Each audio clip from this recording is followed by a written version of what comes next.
Have you ever come across a name that feels haunted? A name buried deep in the forgotten corners of an old newspaper.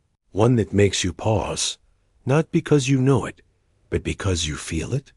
As if that name carries the echo of a life cut short, a story left unfinished. That name is Christiana Herman. She wasn't famous.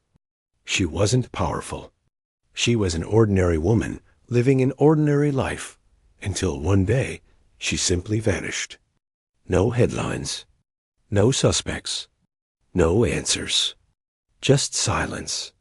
And sometimes it's that silence that speaks the loudest. Because when a person disappears and no one seems to notice, the question isn't just what happened. It's why was her story allowed to fade at all? It was the spring of 1908 in Lancaster County, Pennsylvania, a quiet town wrapped in farmlands and small-town secrets. Christiana left her home one day and never returned. Some said she wandered into the woods and was lost to nature. Others whispered darker theories: betrayal, jealousy, maybe even murder. Yet the most chilling part, no real investigation ever followed. Her disappearance was treated as a mystery, not a crime. Over a century later, the truth still hides in the gaps, in the missing records, the faded recollections, and a lonely gravestone bearing her name. But behind all of that lies a haunting question. Was Christiana's story forgotten or deliberately buried?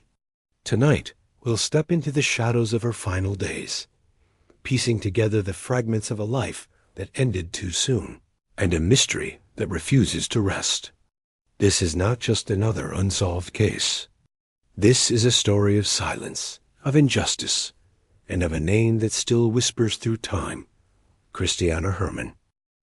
Before she became a name whispered across generations or a face fading in cracked sepia photographs, Christiana Herman was simply a young woman navigating the quiet, predictable rhythms of rural Pennsylvania life.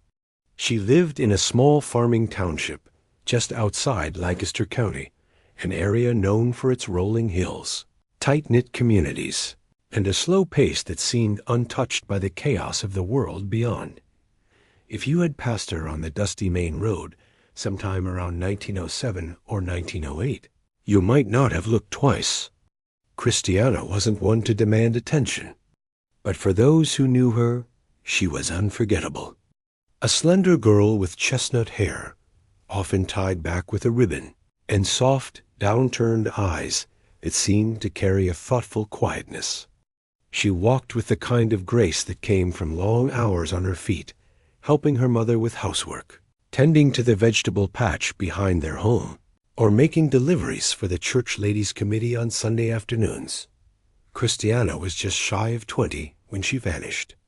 That time in life when the world still feels like it's waiting, when every decision feels like a fork in the road. She still lived with her parents, Jacob and Lydia Herman, both devout members of the local Lutheran congregation. Her father was a respected carpenter, known for his steady work and fair nature, while her mother kept the home, a modest clapboard house with 2 rooms, a wood stove, and a garden that bloomed fiercely in the spring. She was the youngest of 3 children and the only girl. Her older brothers had already moved out by the time the events of her disappearance unfolded, one to Philadelphia for work in the rail yards, and the other to Ohio to start a family of his own. This left Christiana in a somewhat lonely but important position. She was her mother's constant companion and her father's quiet pride, but there was more to her than just routine. Christiana was known in her community for her voice. She sang in the church choir, always taking the alto part. Her voice wasn't showy, never the soaring soprano that drew applause, but it was steady, comforting, and warm. Neighbors recalled how you could sometimes hear her humming to herself in the garden, the sound carried by the breeze as she pulled weeds or harvested peas. She also loved to read, which wasn't common for many women in her township at the time. Her favorite book, according to her cousin Martha, was Jane Eyre, a copy she kept tucked inside her knitstand, its corners dog-eared from repeated readings. She had dreams of becoming a schoolteacher, or perhaps a governess in the city, though no one could say for sure whether she would have acted on those dreams. It was the kind of ambition that felt far away in the rural routine of daily life. Christiana wasn't married, but she was of marrying age, as many put it back then, and there had been whispers.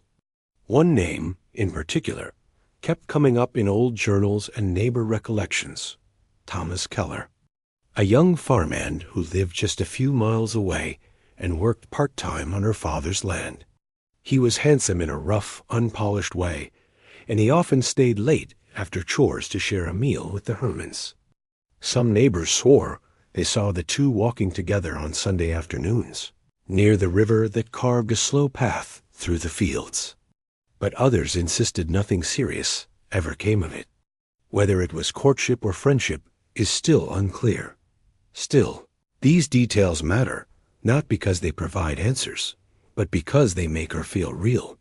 Too often, in cases like this, the person at the center becomes nothing more than a headline or a cold file. But Christiana Herman was more than that.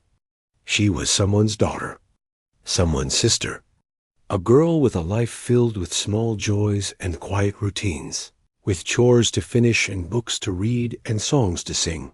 She had quirks too. She was said to be terrified of thunderstorms, often retreating to the cellar with a blanket whenever the sky darkened. She didn't like being alone after sunset, and preferred to keep a kerosene lamp lit even when she went to bed. Little details like that linger, the things no one thinks to write down until they're all that's left to remember. And then, just like that, it all stopped. One spring evening, Christiana didn't return from a short walk. The small details of her life, so clear in the memories of her loved ones, suddenly froze in place. The singing voice went silent. The garden she cared for grew wild. And the light she kept burning at night? It never glowed again. When someone disappears, it's not just the physical absence that haunts those left behind. It's the interrupted plans. The quiet routines turned into aching silences. The unfinished books and empty seats at family dinners. And in Christiana's case, it's the profound injustice of knowing that someone so gentle, so rooted in her community, could vanish so completely, and that the world moved on without finding out why. This is the emotional weight at the heart of the Christiana Herman mystery. Before we dive into what happened the day she went missing, before we consider the theories or question the investigation, it's important to pause here, to remember her not as a puzzle to solve, but as a life once fully lived. It was the kind of day that would have otherwise gone unnoticed April 6, 1909, Tuesday like any other in the quiet farming communities outside Lancaster County. The air was still cool with the edge of early spring. Pale sunlight filtered through the budding branches. It was a day filled with ordinary plans. But by the time dusk settled over the Herman family's property, something had gone terribly wrong. Christiana had risen early that morning, just as she always did. Her mother later said she seemed in good spirits, humming softly as she prepared breakfast. Around 7 a.m., she helped sweep out the front steps and fed the chickens. There was a familiarity in her rhythm, no signs of agitation, no hint that the day would be anything but ordinary. By 9 a.m., she had walked into town to deliver a loaf of fresh bread and some preserves to the neighboring Barclay family. Mrs. Barclay later recalled that Christiana smiled gently, thanked her for the cloth scraps, and mentioned she was planning to visit the riverbank that afternoon. This wasn't unusual. Christiana often went on short walks by herself, especially when the weather turned mild. Around 11:45 a.m., she returned home, washed up, and helped her mother prepare a midday meal. Her father, Jacob Herman, came in shortly after 12:30 p.m., and the three of them sat down together. Nothing about the conversation stood out, except one small moment Jacob would later cling to in interviews. Christiana asked whether he'd mind her borrowing the lantern later that evening, just in case she lost track of time. That comment stayed with him, not because it was strange, but because it hinted that she didn't plan to be gone for long. Shortly before 2 p.m., Christiana slipped on her shawl, tucked a small leather journal into her bag, and left the house. She told her mother she was heading to the river trail, a winding footpath that curved along the edge of the property and led down toward a quiet bend in the Conestoga River. She often went there to sit, read, or pick wildflowers. That was the last time anyone in her family saw her alive. By 5 p.m., Lydia Herman began to worry. Christiana wasn't one to stay out past dusk, especially not without checking in. By 6:15 p.m., her father had walked the trail down to the river himself, calling her name and scanning the banks. There was no sign of her, no footprints, no rustled underbrush, no indentation where she might have sat. The only thing he found was a handkerchief tucked awkwardly under a stone near the edge of the trail. It was white with blue stitching. Lydia confirmed it was one of Christiana's. But it was clean, untorn, as if it had been set down intentionally. By 8 p.m., the Hermans had alerted the local constable, and neighbors began forming search parties. Lanterns flickered through the trees. Voices echoed through the brush. But there was no trace.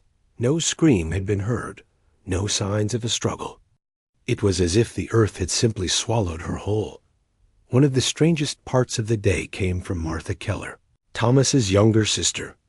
She told investigators that she had seen Christiana walking away from the river trail around 3:30 p.m., heading back toward town. But according to her, Christiana looked distracted. She wasn't walking fast, Martha said. Just ... slow, like she was thinking hard about something. I called out, but she didn't hear me. If Martha's statement is accurate, that would mean Christiana was alive at least an hour and a half after she had left home. But her family and the community would question how reliable that sighting was. Martha was only 12 at the time, and the timeline was never corroborated by anyone else. Then there was the issue of the lantern. Christiana had asked to borrow it, yet it was still hanging in its usual place when her father checked. Why ask for a light if you weren't planning to stay out? Did she change her mind? Or did something or someone change her plans for her? And perhaps most unsettling was a report filed 2 days later by a farmer named Elias Groff, who lived roughly 2 miles north of the Herman home. He claimed he'd seen 2 figures near the tree line at dusk on the same day Christiana vanished. One of them, he said, appeared to be wearing a light-colored shawl. The other wore dark trousers and a cap. The problem? He couldn't confirm who they were. And the police, already short-staffed and skeptical, dismissed the sighting as unreliable as night fell on April 6th. The search intensified. Dozens of men combed the riverbanks with dogs. They dragged the river in the days that followed, fearing the worst. But nothing was found. No torn fabric. No blood. No body. It was as if Christiana had walked into thin air. The community was rattled. Newspapers described her as a gentle girl of pious standing, and theories bloomed like wildfire. Had she eloped in secret? Fallen into the river? Been taken by someone on the road? But those who knew her truly knew her, never believed she ran away. She had too much to live for. Too many roots, and as the days turned into weeks, and the flowers she once tended bloomed without her, the small town of Millersville began to accept a chilling truth. Whatever happened to Christiana Herman didn't happen by chance. When the sun rose on April 7, 1909, Christiana Herman had been missing for over 12 hours. And in a time before mass communication, before radios or reliable telephones, word still managed to spread like fire through the tightly knit farmlands of Lancaster County. By the end of that day, nearly everyone within a 10-mile radius had heard the name, Christiana Herman, and the whisper that she was gone without a trace. The initial response from law enforcement was cautious, even hesitant.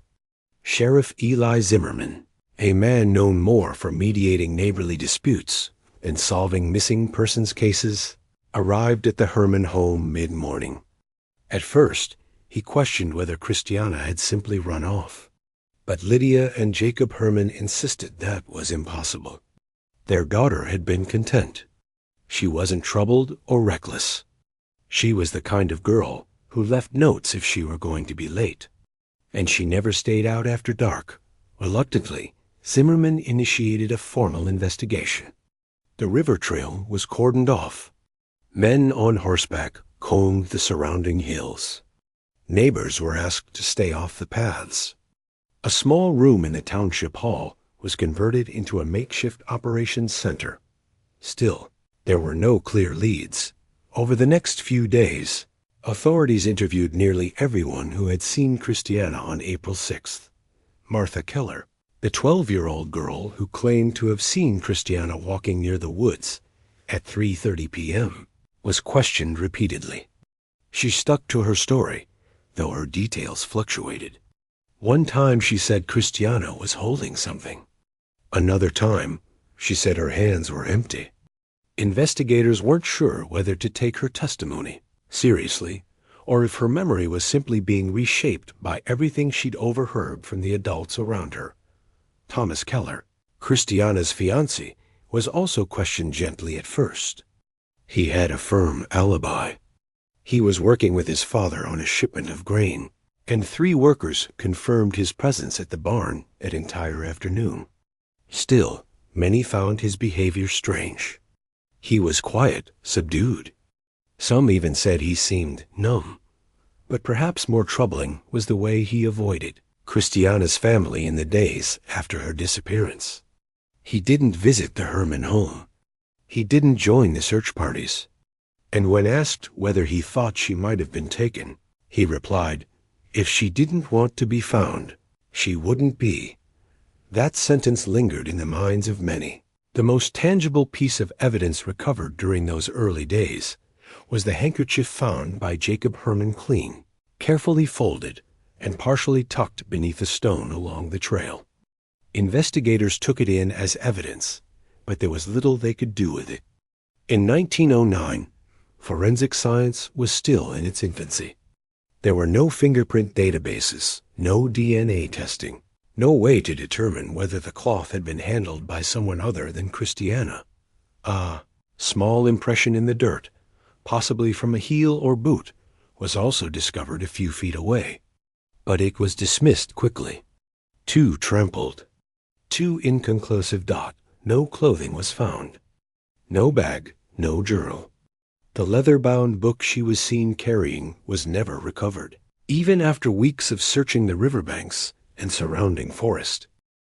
It was as though she'd simply vanished and taken every trace of herself with her. Although Thomas Keller remained a central figure in the investigation, he was never officially named a suspect. Authorities were reluctant to accuse a local boy with a good reputation and a respected family. And without a body, without proof, there was no crime they could charge him with. Yet the town spoke in whispers. Some recalled a brief argument between Thomas and Christiana 3 weeks before she vanished. They were seen walking near the fields, and Thomas appeared agitated. According to one passerby, he raised his voice and abruptly turned away and left her standing there alone. It might have meant nothing, or it might have meant everything. Then there was the matter of Jonas Buck, a hired farmhand who had worked on the Herman property for 2 seasons. Jonas was known to be quite odd, even.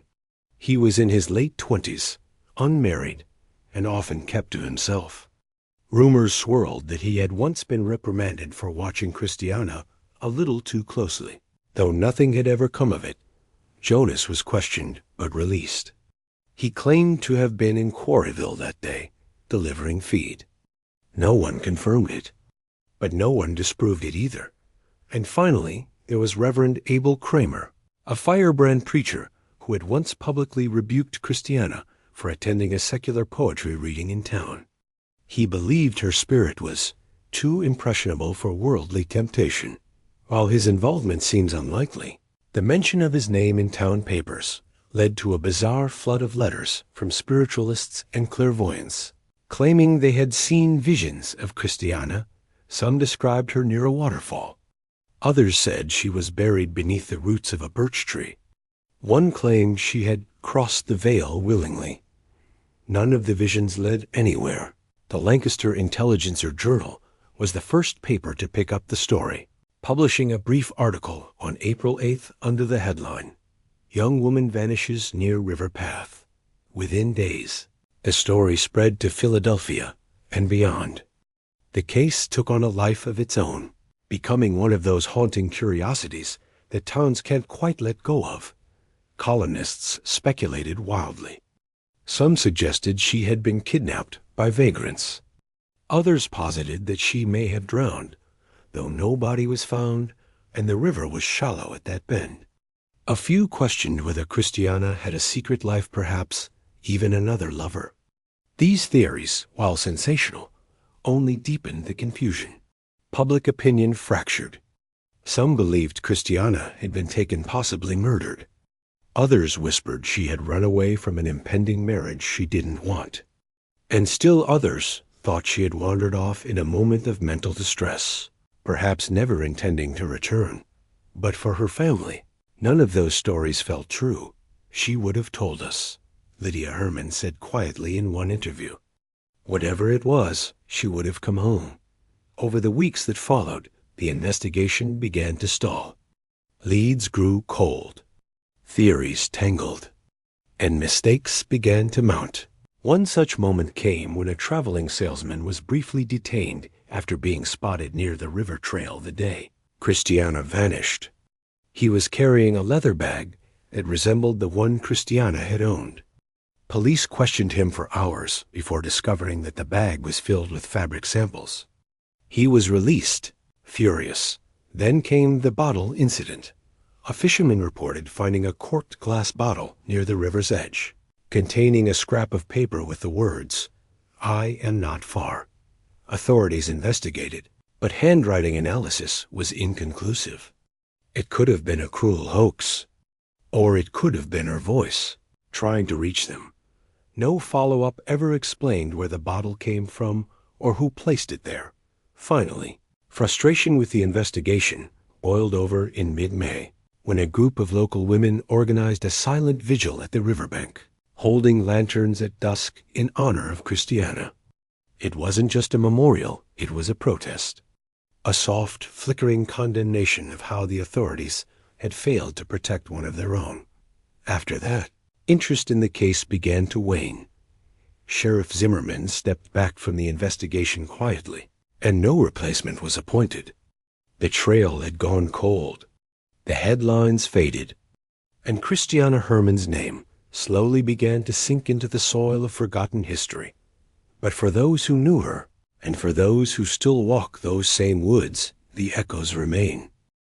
Many believe the truth behind Christiana. Herman's disappearance lies not in the shadows of speculation or distant strangers, but uncomfortably close to home. From the very beginning, Thomas Keller, Christiana's fiancé, has been the quiet center of suspicion. Not officially named by authorities, not charged or arrested, but always there. Present, yet removed. Cooperative, yet cold. To some, he was a heartbroken young man, grieving the loss of his beloved. To others, he was a man carrying the weight of something he couldn't explain. So let's sit with this theory for a moment, the one many consider to be the most obvious answer, that Thomas Keller was involved in Christiana's disappearance. On the surface, their relationship seemed solid. They were young, well-matched, and preparing for marriage in a way that felt natural, expected even. But behind closed doors, not everything was perfect.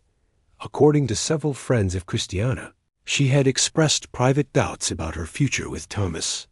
One letter, which her cousin Anna later produced, included a line that read, "There is more silence than joy lately, and I sometimes wonder if love is what keeps us, or only duty." That sentence has echoed through time, raising difficult questions. Was Christiana considering ending the engagement? Was there tension between them that no one fully understood? Some speculate that a confrontation between the two might have taken place on April 6th, perhaps, one that spiraled into something irreversible. From a purely forensic lens, Thomas Keller had all three.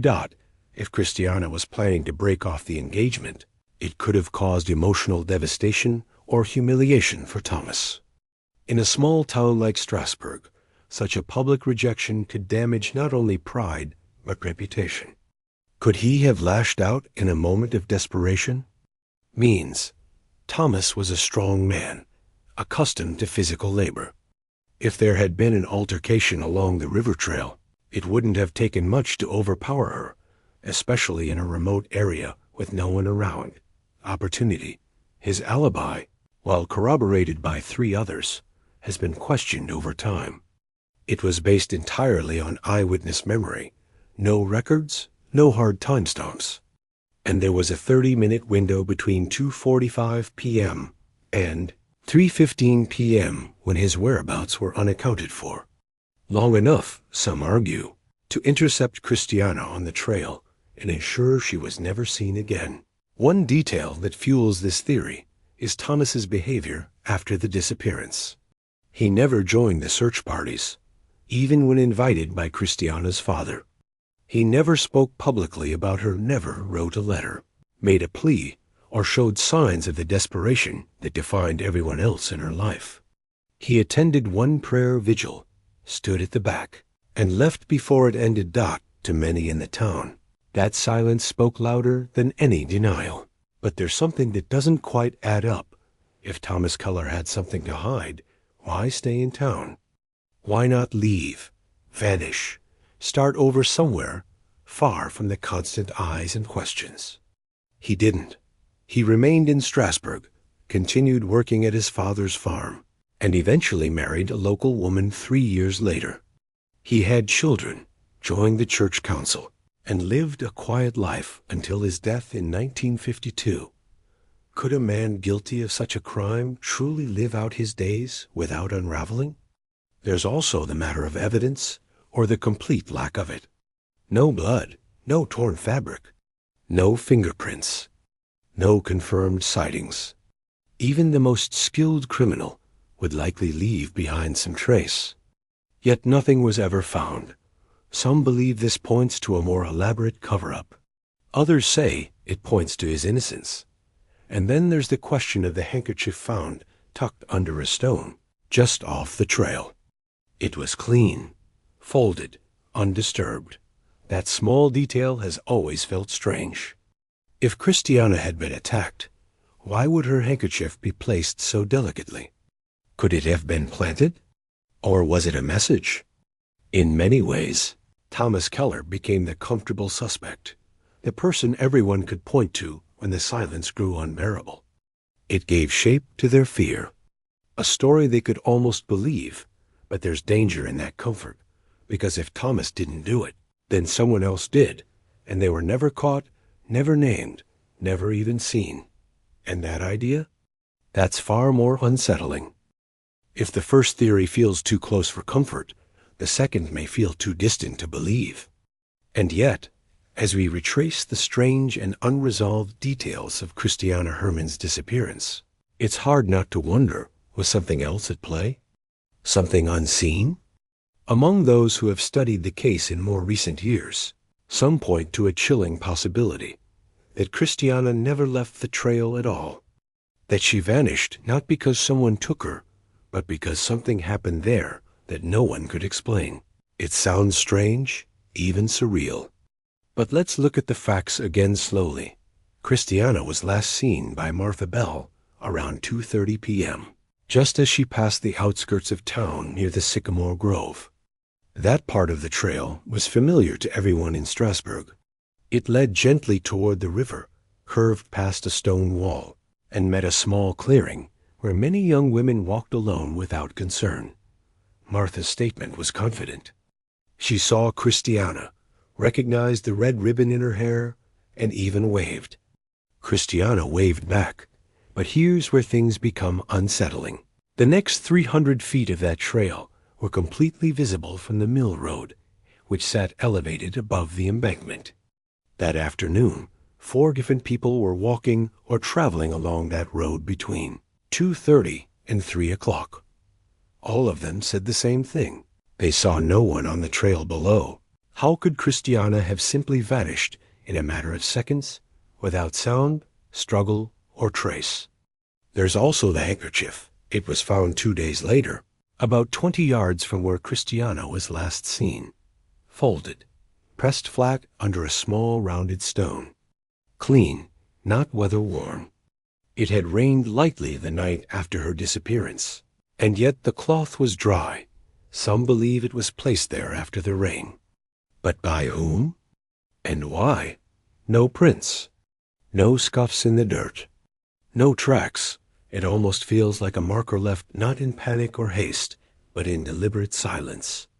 A message, or perhaps a boundary, if you ask locals, especially those whose families have lived in Strasbourg for generations.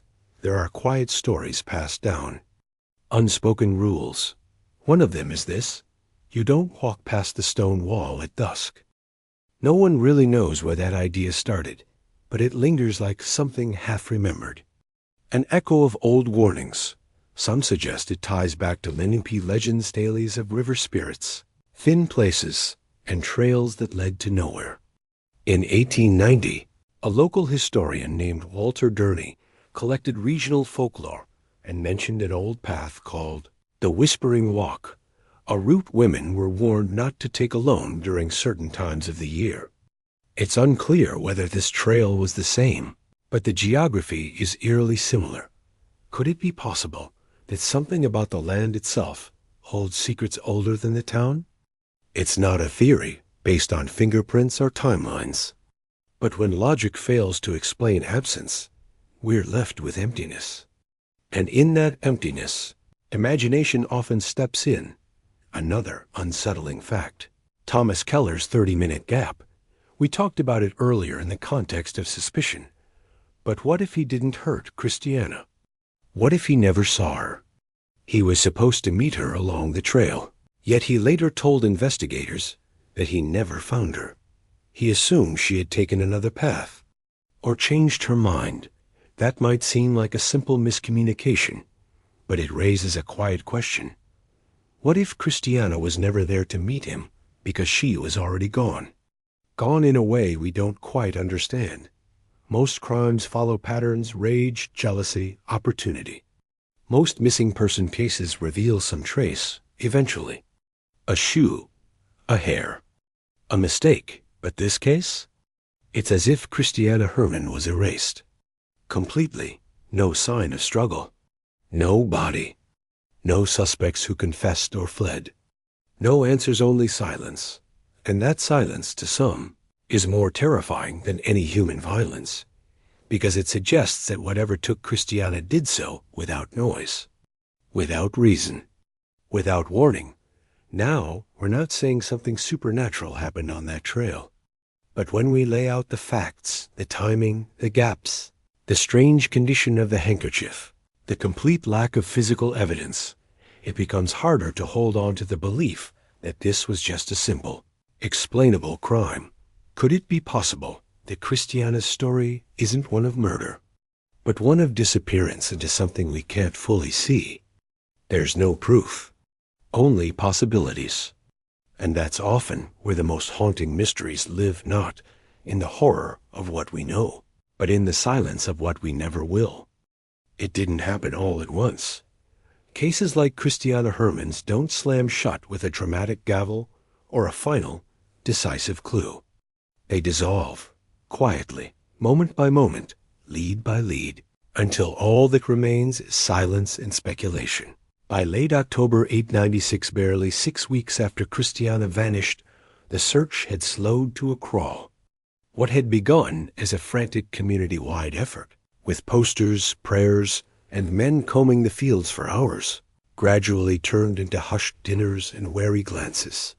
Everyone was still asking the same question, but no one had any new answers.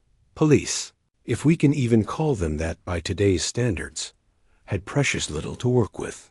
The Strasbourg constable had conducted over 30 interviews. Witnesses were questioned again and again. Homes searched. Basements opened.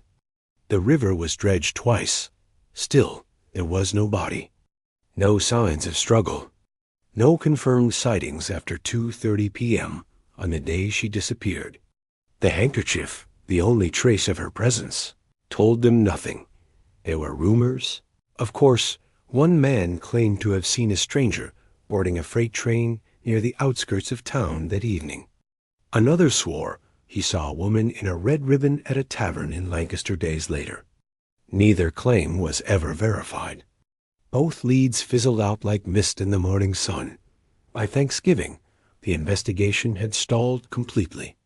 Winter was coming, and Christiana's name slowly slipped from headlines into memory. For her parents, Joseph and Margaret Herman, that silence was unbearable. Every day without news chipped away at the hope they tried desperately to hold on.